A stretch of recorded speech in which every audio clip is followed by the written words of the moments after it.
Look! Hey!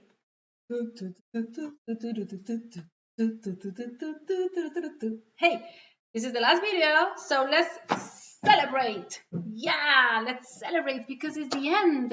It's the end of our videos of the masterclass, but it's not the end of our masterclass because we are going to continue practicing. Remember, we are going to have our last conference. We are going to do a real exam, okay?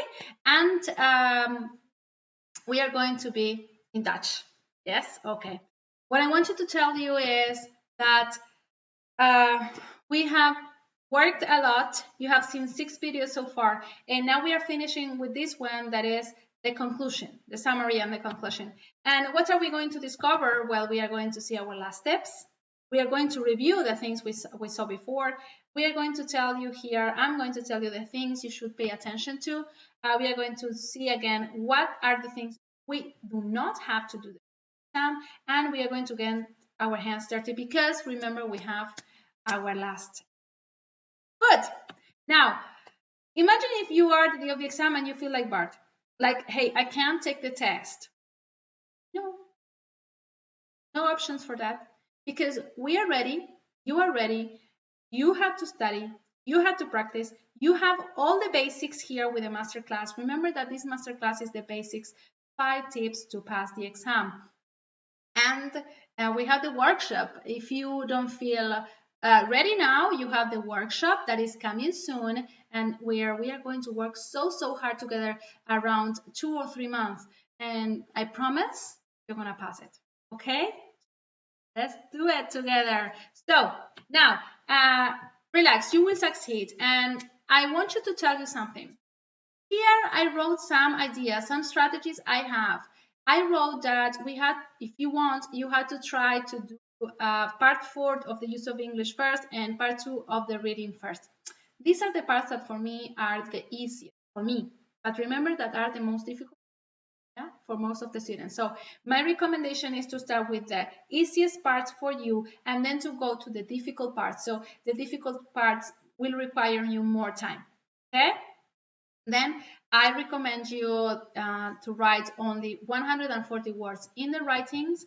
Also to be natural when we are doing the speaking. Remember that do not stop abruptly. Remember that when we are having a conversation, should be a conversation.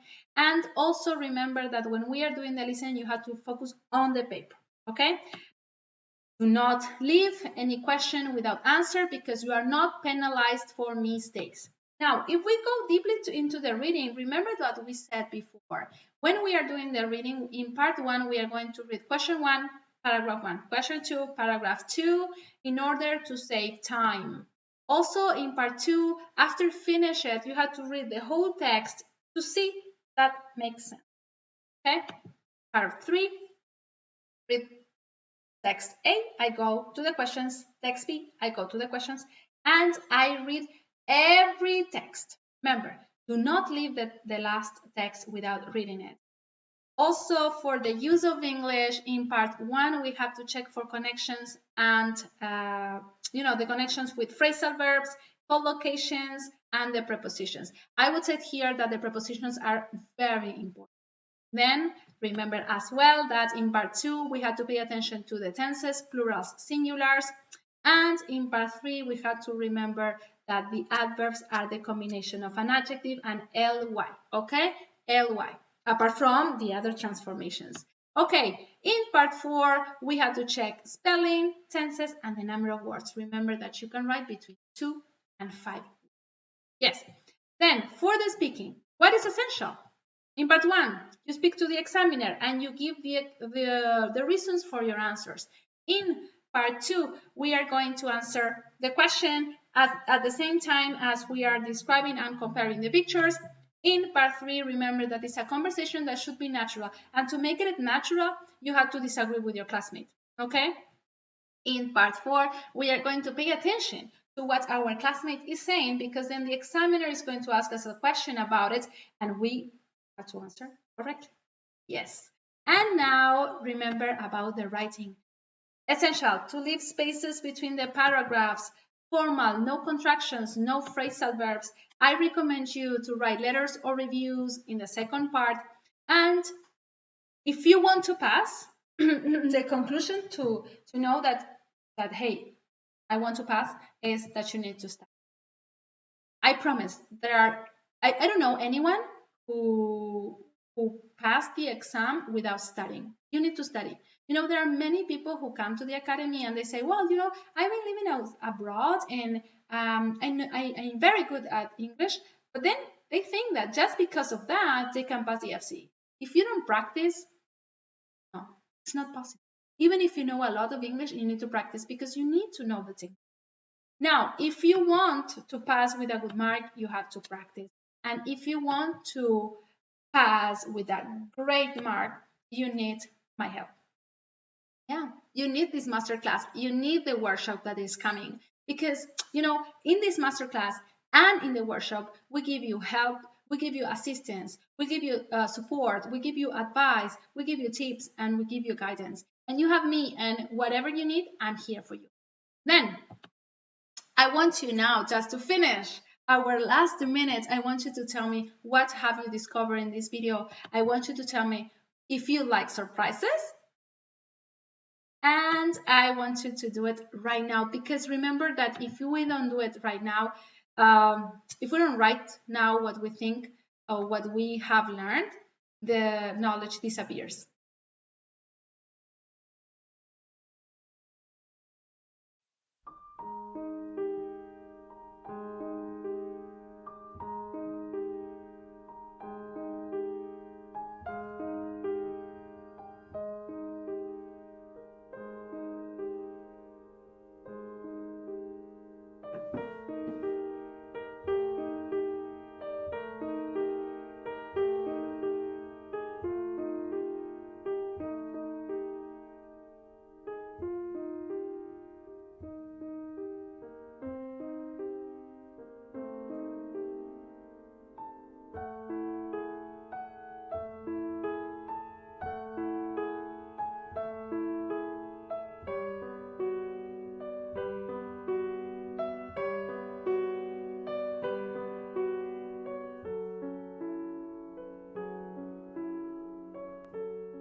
Okay, again here together.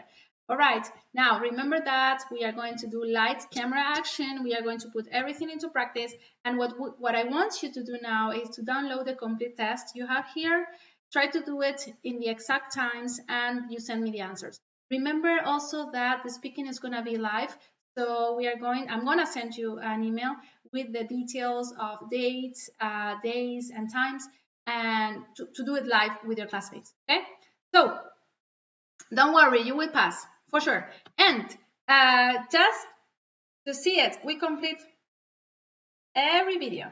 But remember, we have a surprise. So I recommend you now to continue watching.